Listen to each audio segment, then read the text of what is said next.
چاند کے نظر آنے کا وقت ختم نہ ہو جائے. اگر چاند نظر نہیں آیا تو بھی شک ختم ہو گیا، چاند نظر آ گیا تب بھی شک ختم ہو گیا. اگر چاند نظر نہیں آتا تو اس بات کا یقین ہو جاتا کہ یہ شعبان کی 30ویں رات ہے.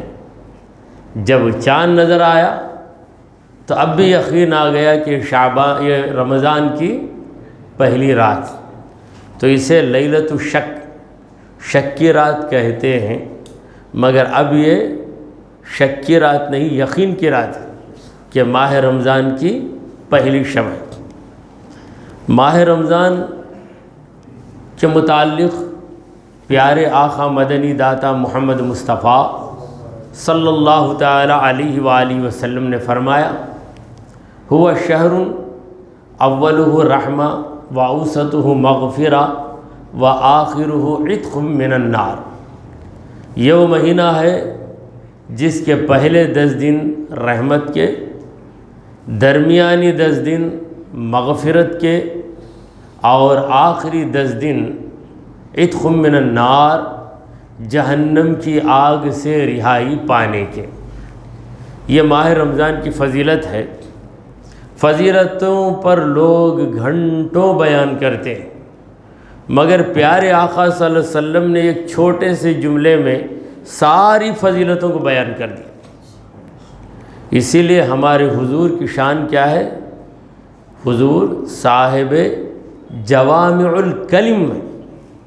جوامع الکلم، جوامع الکلم کا مطلب بات چھوٹی رہے مفہوم وسیع رہے. جو بات دیگر لوگ گھنٹوں میں بیان کرتے ہیں اسے منٹوں میں بتایا جائے، اور جو بات دیگر لوگ منٹوں میں بتاتے ہیں اسے چند لمحوں میں بتا دیا جائے. اور بات بالکل صاف بھی رہے، مختصر بھی رہے، صاف بھی رہے، آسان بھی رہے، اور زبان کے معیار پہ بھی پوری اترے. یہ کمال نبی کریم صلی اللہ علیہ وسلم کو حاصل ہے. ہمارے حضور فصیح اللسان.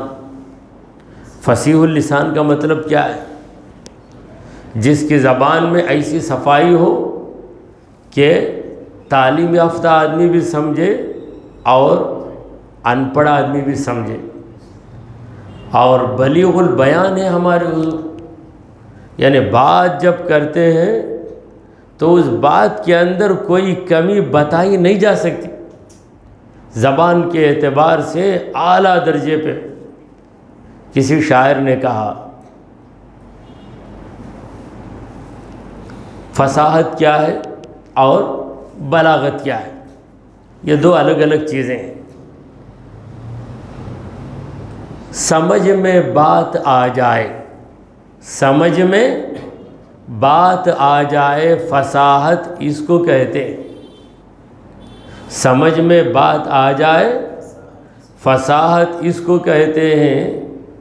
دلوں میں بات اتر جائے بلاغت اس کو کہتے ہیں.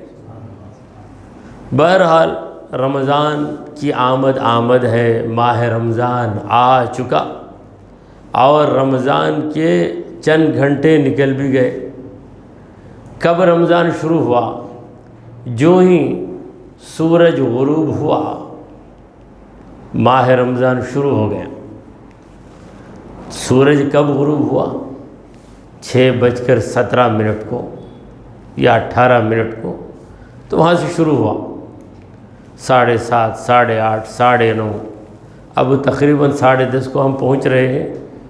رمضان کے 4 گھنٹے ہم سے رخصت ہو گئے، اور رمضان کا ایک ایک لمحہ قابل قدر. رمضان گزر جانے کے بعد شوال کی پہلی تاریخ کو ہم عید مناتے ہیں. ایک عربی ادیب کہتا ہے العید ساعات ورمضان کلہ عید. یعنی عید چند گھنٹوں کی ہوتی ہے، صبح اٹھے، غسل کیا، فطرہ ادا کیا، عیدگاہ کی طرف گئے یا مسجد کی طرف گئے، نماز پڑھ کر مصافحہ معانقہ کر کے آ گئے تو چند گھنٹوں میں عید ختم ہو گئی۔ مگر رمضان کے بارے میں کہتے ہیں رمضان کلہ عید، رمضان کا ایک ایک لمحہ عید ہے، رمضان کی راتیں بھی عید والی ہیں، رمضان کے دن بھی عید والے۔ تو یہ بہار والا مہینہ آیا، تو اس بہار والے مہینے میں اللہ نے اپنے ایک بہار والے بندے کو اس دنیا میں پیدا کیا، جن سے پوری دنیا میں بہار ہے، وہ ہیں حضرت غوث العظم محبوب سبحانی رضی اللہ تعالیٰ، جو تاجدار ولایت، جو اقلیم ولایت کے شہنشاہ، جن کی بزرگی کو تمام ولیوں نے تسلیم کر لیا۔ دیکھیں وہ عالم زیادہ معتبر ہے جس کی قدر علماء کرتے ہیں۔ عوام اگر کہیں بہت بڑے مولانا ہیں تو اس کا اعتبار نہیں، کیونکہ عوام مولانا کے علم کو نہیں دیکھتی، وہ بس مولانا کی اداؤں کو، ان کی چرب زبانی کو، ان کے لطیفوں کو اور ان کے بن سور کر نکلنے کو دیکھتی عوام۔ مگر علماء علم کا جائزہ لیتے ہیں، تو علماء کہیں کہ واقعی عالم ہے تو بڑے درجے کا عالم ہے۔ اولیاء کرام جس کی تعریف میں قصیدے لکھ دیں، واقعی وہ بڑے درجے کا ولی ہے۔ ہمارے غوث پاک کی شان میں کن کن بزرگوں نے قصیدے لکھے، ذرا آپ فہرست گنتے جائیے۔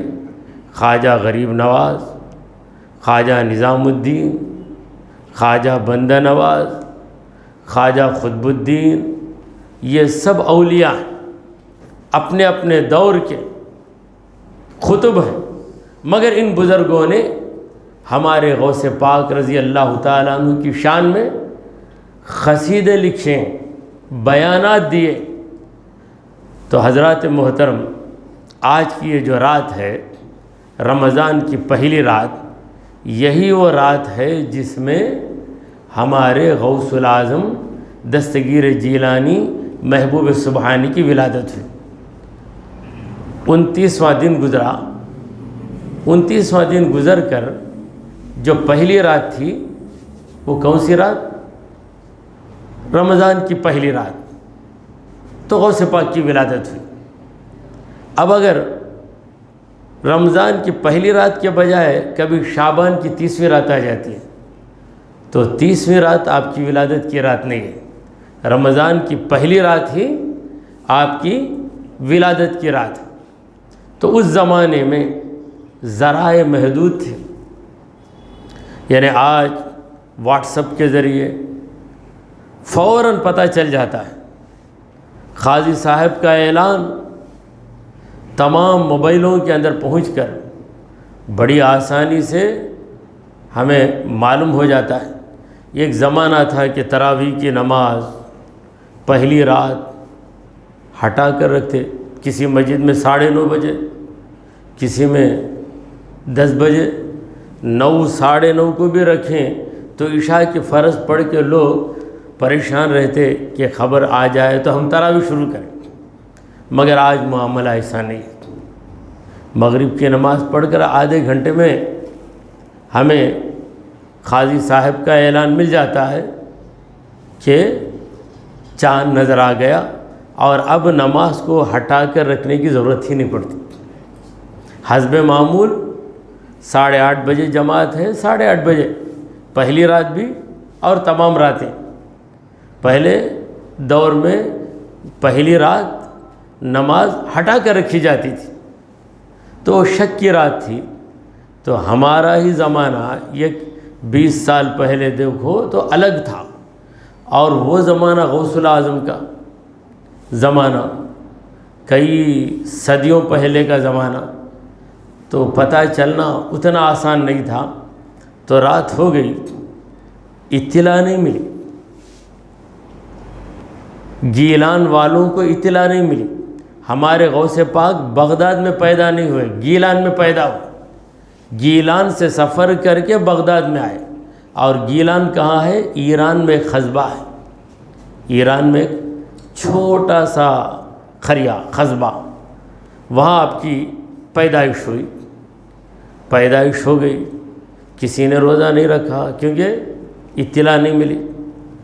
غوث پاک کی ماں کہتی ہیں کہ میرے اس بچے نے صبح صادق کے بعد دودھ ہی نہیں پیا، سارا دن گزر گیا، جب افطار کا وقت آیا تب اس نے دودھ پیا، تو میں سمجھ گئی کہ میرے اس بچے نے آج روزہ رکھا ہے، میرا بچہ ولی ہے، بچپن ہی سے مجھے پتہ چل گیا۔ پھر قاضی صاحب نے یہ اعلان کیا کہ تمام لوگوں کو چاہیے کہ ایک دن کا روزہ قضا کر لیں، کیونکہ چاند نظر آ چکا تھا، اطلاع نہ ملنے کی وجہ سے ہم عوام کو نہیں بتا سکے، تو یہ بعد میں معلوم ہوا۔ تو یہ غوث پاک کی ولادت ہی سے آپ کی ولایت واضح ہو گئی۔ دیکھیے ولایت کیا ہے؟ دوستی۔ کس کی دوستی؟ رب کی دوستی۔ دنیا والوں کی دوستی ختم ہو جاتی ہے، رب کی دوستی کبھی ختم نہیں ہوتی۔ دنیا میں بھی دوستی قائم، آخرت میں بھی دوستی قائم۔ تو رب کی جو ولایت بندے کو حاصل ہوتی ہے، اس کی دو قسمیں، ایک ولایت وہبی ہے اور دوسری ولایت کسبی ہے۔ وہبی کسبی، وہبی کا مطلب محنت کے بغیر، ریاضت کے بغیر کوئی محض اللہ کے فضل سے ولی بن جائے، تو یہ جو ولی ہوتا ہے وہبی، بچپن ہی سے اس کے اندر ولیوں کے اوصاف ہوتے ہیں، بچپن ہی میں اسے برائی سے نفرت رہتی ہے، کوئی بے حیائی کرے تو چڑ جاتا ہے، ارے بچہ ہے، بزرگوں کی جیسی باتیں کر رہا ہے، کوئی وقت پہ نماز نہ پڑھے تو اسے غصہ آ جاتا ہے، ارے بچہ ہے، بڑے بڑوں کو دیکھ کر نصیحتیں کرتا ہے، یعنی اس کے مزاج ہی میں تقوی شامل رہتا ہے۔ یہ وہبی ولایت ہے، اور بچپن ہی سے کرامتوں کا ظہور ہو جاتا ہے۔ اور دوسری قسم ولایت کی، ولایت کسبی، کوئی برائی کی زندگی گزار رہا ہو، پھر اسے توفیق ملی، پھر اس نے کسی سے تربیت پائی، محنت کیا، ریاضتوں کو اپنایا، بڑھتے بڑھتے بڑھتے ولایت کے مقام پہ پہنچا۔ تو یہ کہ وہبی ولایت، دوسری کسبی ولایت۔ ہمارے غوث پاک کے اندر دونوں قسم کی ولایت ہیں۔ وہبی ولایت اس لیے کہ آپ ماں پیٹی ولی ہیں، بچپن ہی سے آپ ولی ہیں، اور کسبی ولایت یہ ہے کہ آپ ماں پیٹی ولی ہونے کے باوجود اتنی ریاضتیں آپ کرتے ہیں کہ کوئی کسبی ولایت رکھنے والا ولی بھی ویسی ریاضتیں نہیں کیا ہوگا۔ ایسی ریاضتیں، بے مثال ریاضتیں، آج کے اس دور میں کوئی غوث پاک کی ریاضتوں کو سنے گا تو شاید اسے یقین نہیں آئے گا، سوچے گا ایسا بھی ہو سکتا ہے کیا؟ کئی دن کچھ کھائے بغیر رہ جانا، اور عمر عین جوانی کی عمر، 18 سال کی عمر، 20 سال کی عمر، کھائے پیے بغیر رہنا، علم دین بھی حاصل کرنا، کیا ایسا ہو سکتا ہے؟ یہ جو ہم بزرگوں کے بارے میں سوچتے ہیں ایسا ہو سکتا ہے، یہ ہماری بڑی نادانی ہے، یہ ہماری بڑی نادانی ہے۔ کوئی سائیکل چلانے والا اگر اس سے کہا جائے کہ یہاں سے تجھے جانا ہے پلاورم تک، تو کتنی دیر میں جائے گا؟ وہ بیچارہ کہے گا کہ یہاں سے میں سائیکل میں جاؤں گا تو مجھے کم از کم 2 گھنٹے لگ جائیں گے۔ دوسرا شخص آ کے کہتا ہے کہ نہیں، یہ آدھے گھنٹے میں جا سکتے۔ کیسے؟ اس کے پاس پٹ پٹی ہے اور یہ گھنٹے میں 80 کلومیٹر کی رفتار سے چلتی ہے، تو یہ گھنٹے میں 80 کلومیٹر پار کرے تو 40 کلومیٹر آدھے گھنٹے میں پار کر دیتا ہوں۔ تو سائیکل والا اسکوٹر والے کو اپنے جیسا سمجھے گا تو لوگ کہتے ہیں کہ کتنا نادان ہے تو، تیرے پاس سائیکل ہے، اس کے پاس سائیکل موٹر ہے۔ اسی طرح اے نادان، تو ایک عام انسان ہے، ولی کے پاس ولایت ہے۔ لہٰذا اگر تو یہ سوچتا ہے کہ ولی بھی میرے جیسا ہے تو تیری مثال اس سائیکل والے کی طرح ہے جو اپنی سائیکل چلاتے ہوئے سوچتا ہے کہ موٹر سائیکل والا بھی میری طرح ہے۔ پھر اگر وہ تیزی سے جائے تو تعجب کرتا ہے کیسے ہو سکتا ہے۔ اس حقیقت کو مولانا جلال الدین رومی رحمۃ اللہ علیہ اپنی مثنوی شریف میں سمجھاتے ہیں، بڑے پیارے انداز میں سمجھاتے ہیں۔ فرماتے ہیں کار پاکاں را خیاس از خود مگیر، نیک لوگوں کی حرکتوں کو، خدا کے مقبول بندوں کے کاموں کو خود پر قیاس مت کر، کیونکہ تیرا درجہ الگ ہے، ان کا درجہ الگ ہے۔ خود پر ان کو کبھی قیاس نہ کر۔ کار پاکاں را قیاس از خود مگیر، خود پر قیاس نہ کر۔ کیوں قیاس نہ کر؟ ایک مثال دے رہے ہیں۔ گرچہ مانت در نوشتن شعر شیر، دیکھ جب تو کاغذ پہ لکھتا ہے لفظ شعر، شین یہ شعر، تو اس کی ایک شکل ہے، شین کے 3 نقطے، یہ کے 2 نقطے، رے کا کوئی نقطہ نہیں، شعر۔ پھر دوسرا لفظ تو لکھتا ہے شیر، اس کی بھی وہی شکل، شین کے 3 نقطے، یہ کے 2، را جو ہے وہ مہملہ ہے، اس پر نقطہ ہی نہیں ہے۔ کسی حرف پر نقطہ آ جائے تو اس کا نام موجمہ، اگر نقطہ نہیں آئے تو اس کا نام مہملہ۔ جیم موجمہ اور ہا مہملہ، یعنی یہ بھی علمی بات ہے۔ یہ غوث پاک کی محفل ہے، علمی باتیں سنانے میں بخیلی کیوں کریں؟ آسان لفظوں میں سنائیں گے تو جو عوام ہے وہ بھی ان باتوں کو سمجھ سکتے ہیں۔ تو شعر شیر دونوں الگ الگ لفظ ہیں، شعر کا لفظ الگ، شیر کا لفظ الگ، مگر جب لکھیں گے تو دونوں ہو بہو ایک دوسرے کی طرح ہیں۔ شعر کون ہے؟ شعر آن باشد کہ آدم را خورد، شعر وہ ہے جو انسان کو کھا لیتا ہے، شعر انسان کو کھا لیتا ہے۔ اب شیر آن باشد، یہ شیر کیا ہے؟ شیر کہتے ہیں دودھ کو، فارسی زبان میں شیر دودھ کو کہتے ہیں۔ شیر وہ ہے جسے انسان کا بچہ بھی پی لیتا ہے۔ دونوں میں فرق دیکھو، شیر شیر میں، شیر بڑے بڑے پہلوان کو اپنا لقمہ بنا لیتا، اور شیر چھوٹے بچے کے معدے میں جا کے ہضم ہو جاتا۔ لیکن جب لکھو تو دونوں کا شیپ ایک ہے، یہ ایک نئے پیسے کا بھی فرق نہیں، شیر شیر دونوں یکساں۔ تو اسی طرح ایک اللہ والا تیرے جیسا نظر آئے گا، تیرے چہرے میں بھی 2 آنکھیں، اس کے چہرے میں بھی 2 آنکھیں، تیرے بھی 2 کان، اس کے بھی 2 کان، تیرے بھی 2 ہونٹ، اس کے بھی 2 ہونٹ، مگر تو شیر کی طرح ہے، وہ شیر کی طرح ہے۔ شکل ایک ہے، حقیقت جدا جدا ہے۔ لہذا اولیاء کی تاریخ جب تم پڑھو اور ان کی تاریخ میں عجیب و غریب کام تمہیں نظر آئیں تو یہ کہہ دو کہ وہ بڑے لوگ تھے، کر سکتے تھے، ہم چھوٹے آدمی ہیں، ہم نہیں کر سکتے، اسی میں تمہاری خیریت، اسی میں تمہاری بھلائی۔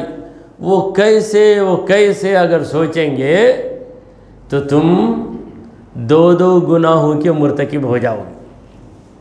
کتنے گناہوں کے؟ 2 گناہوں کے، ایک بے ادبی کا گناہ اور دوسرا بے ایمانی کا گناہ۔ بے ادبی کا گناہ کیا؟ جس ولی کی کرامت کو سن کر تم نے کہا ایسا کیسے ہو سکتا ہے، تو اس ولی کی تم نے بے ادبی کی۔ اور بے ایمانی یہ ہے کہ تمہیں ایمان ہی نہیں ہے کہ اللہ ایسی قدرت والا ہے کہ اپنے بندے سے کوئی بھی کام کروا سکتا ہے۔ تو اللہ تبارک و تعالیٰ کی قدرت پہ تمہیں یہ اعتماد نہیں ہے، لہٰذا عدم ایمان کا گناہ بھی تم سے ہو گیا، اور یہاں پر عدم ادب کا گناہ بھی تم سے ہو گیا۔ تو ایک ولی کی کرامت کا انکار، آخر کار خدا کی قدرت کا انکار، کیونکہ ہمارا عقیدہ ہے کہ اولیاء کرام کی کرامتیں تحت قدرت باری تعالیٰ، اولیاء کرام سے جتنی کرامتیں ہوئیں وہ خدا کی دین سے، خدا کی قدرت سے۔ جب تم کہو کہ کیسے ہو سکتا ہے، جیسا کہ یہودیوں نے کہا عیسیٰ علیہ السلام کے بارے میں، عیسیٰ علیہ السلام پیدا ہوئے باپ کے بغیر، بی بی مریم ان کی ماں ہے۔ اب عیسیٰ کے باپ کون ہیں؟ کوئی عیسیٰ علیہ السلام کا باپ نہیں ہے۔ تو یہودیوں نے یہ کہا کہ کیسے ہو سکتا، یہ کیسے ہو سکتا؟ خدا کی قدرت سے ان کی نظر ہٹ گئی۔ پروردگار نے ان کو سمجھایا، ان مثل عیسیٰ عند اللہ کا مثل آدم۔ اے نادانو، تم اتنا بھی نہیں سوچتے کہ وہ پروردگار جس نے آدم کو ماں باپ دونوں کے بغیر پیدا کیا، اگر وہ عیسیٰ کو باپ کے بغیر پیدا کر دے تو کیا اسے اتنی طاقت نہیں ہے؟ کیا اتنا نہیں سمجھتے تم؟ تو ولی کی کرامت رب کی قدرت کا نتیجہ ہے۔ تو ولی کی کرامت کا انکار کرنے والا حقیقت میں رب کی قدرت کا انکار کر دیتا ہے۔ اسی لیے اولیاء کرام کا ادب یہ بڑی لازمی چیز ہے۔ مولانا جلال الدین رومی رحمۃ اللہ علیہ، جن کی کتاب مثنوی یہ الہامی کتاب ہے، یعنی اس کے اشعار ایسے ہیں کہ عقل دنگ ہے کہ کیسے یہ اشعار ان کے ذہن میں آ گئے۔ اسی لیے بزرگوں نے کہا کہ یہ الہامی کتاب ہے۔ نیست پیغمبر ولے دارد کتاب، وہ پیغمبر تو نہیں ہیں ولے، لیکن دارد کتاب، کتاب رکھتے ہیں۔ تو وہ فرماتے ہیں از خدا خواہم توفیق ادب، ہم اللہ سے ادب کی توفیق مانگتے ہیں، کیونکہ بے ادبی بڑی خطرناک چیز ہے۔ جتنے لوگ بھٹکے ہیں ان کے بھٹکنے کا بنیادی سبب بے ادبی ہے۔ پہلا بھٹکنے والا ابلیس، پہلا بھٹکنے والا کون؟ ابلیس۔ بنیادی سبب بے ادبی، آدم علیہ السلام کی بے ادبی کیا تو 2 گناہوں کا مرتکب ہو گیا۔ ایک آدم علیہ السلام کی بے ادبی کا مرتکب ہوا اور خدا کی نافرمانی کا بھی مرتکب ہو گیا۔ خدا نے کہا سجدہ کر، تو ایک بے ادبی کی آدم علیہ السلام کی، پھر خدا کے حکم کا انکار بھی کر دیا۔ تو ہر بھٹکنے والا فرقہ اس کی بنیاد کیا ہوتی ہے؟ بے ادبی ہی ہوا کرتی ہے۔ تو اسی لیے مولانا جلال الدین فرماتے ہیں رومی، از خدا خواہم توفیق ادب، ہم خدا سے ادب کی توفیق مانگتے ہیں۔ کیوں توفیق مانگتے ہیں؟ بے ادب محروم گشت از فضل رب، بے ادب رب کے فضل سے محروم ہو جاتا ہے، رب کا فضل ہٹ جاتا ہے۔ جب رب کے مقبول کی بے ادبی ہوتی ہے، جب رب کے مقبول بندے کی بے ادبی ہوتی ہے تو رب کا فضل ہٹ جاتا۔ حضرت عمر یہ بھی کافر تھے، اور ابو جہل اس کا نام بھی عمر، وہ بھی کافر، لیکن حضرت عمر پہ رب کا فضل ہوا، اور ابو جہل اس کا نام بھی عمر تھا، اس پہ رب کا فضل نہیں ہوا۔ کیوں؟ حضرت عمر حضور کے مخالف تھے، جب تک حضور کو نہ دیکھا، حضور کی کبھی بے ادبی انہوں نے نہیں کی، حضور کی بے ادبی نہیں کی۔ ابو جہل اس نے حضور کو دیکھا، حضور کی بے ادبی کی، جب بے ادب ہوا تو رب کے فضل سے محروم ہو گیا۔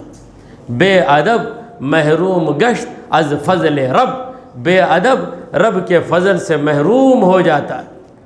تو حضور اکرم صلی اللہ علیہ وسلم نے بھی جو دعا مانگی، اس دعا کے اندر بڑی حکمت کا پہلو ہے۔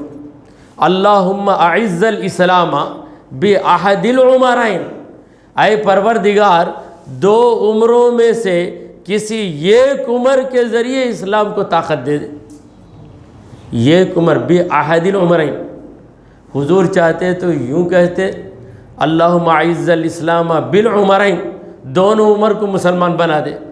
نہیں، یہاں پر دو میں کوئی ایک ہی ہو سکتا ہے۔ تو کون ہوا وہ عمر جو اسلام کی عزت کا سبب بن گیا؟ وہ با ادب عمر بن گیا۔ اور وہ عمر جو اسلام کی دولت سے محروم ہو گیا، وہ کون؟ وہ بے ادب عمر، وہ ہے ابو جہل۔ ابو جہل اس کا نام بھی تھا عمر بن ہشام۔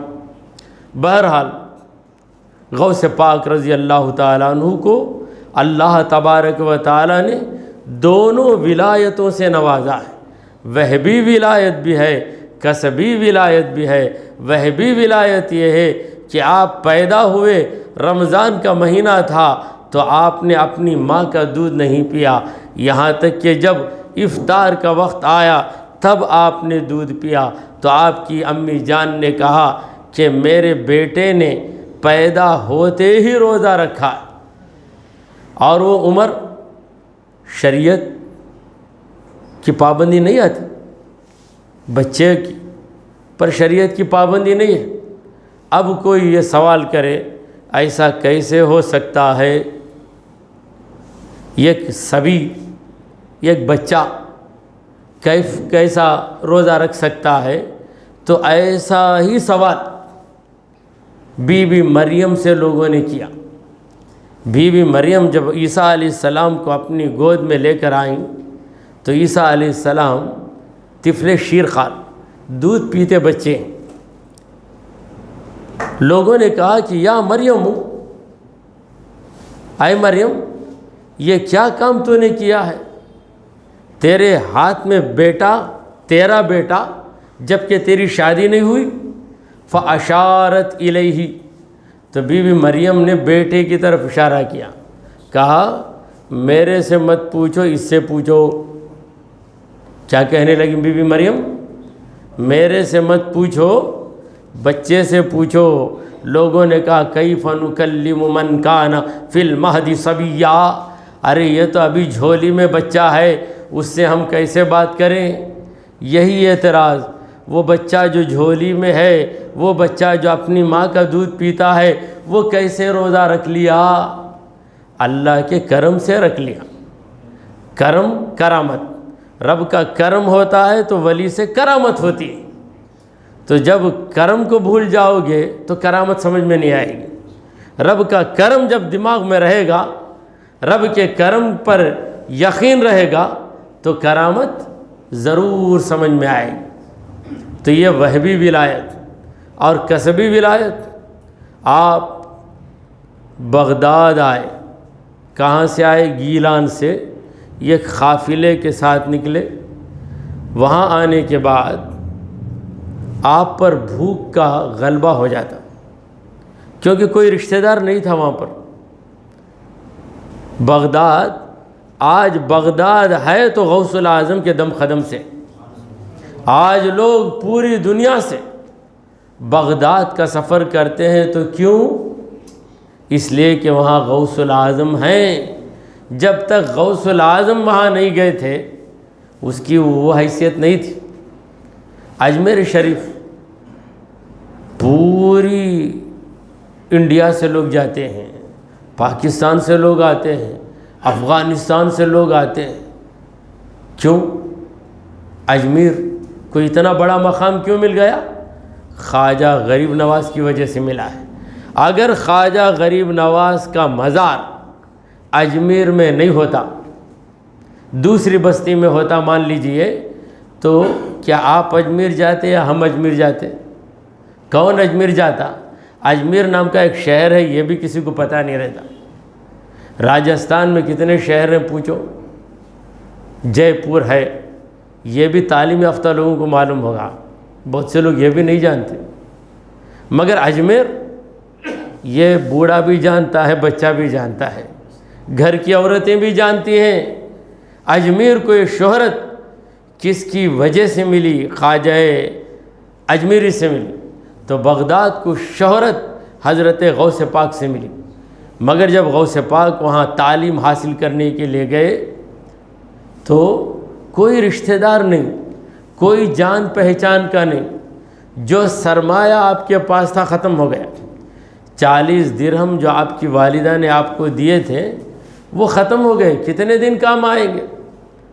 اب بھوک و پیاس سے غیرت کا یہ عالم، غوث پاک کی غیرت کا یہ عالم کہ کسی سے مانگنا آپ کو پسند نہیں تھا، کسی سے مانگنا آپ کو پسند نہیں تھا. لہٰذا آپ مسجد میں آتے ہیں، خالی مسجد ہے، مسجد میں بھوک کے غلبے سے کبھی تڑپتے ہیں. انسان ہے، بھوک تو لگے گی، مگر شکایت کا لفظ زبان پر نہیں آتا. بس یہ آیت زبان پہ جاری ہو جاتی، فَإِنَّ مَعَ الْعُسْرِ يُسْرًا، اِنَّ مَعَ الْعُسْرِ يُسْرًا. تکلیف کے بعد آسانی آئے گی، تکلیف کے بعد آسانی آئے گی. تو یہ ورد کرتے کرتے سنبھل کے بیٹھ جاتے.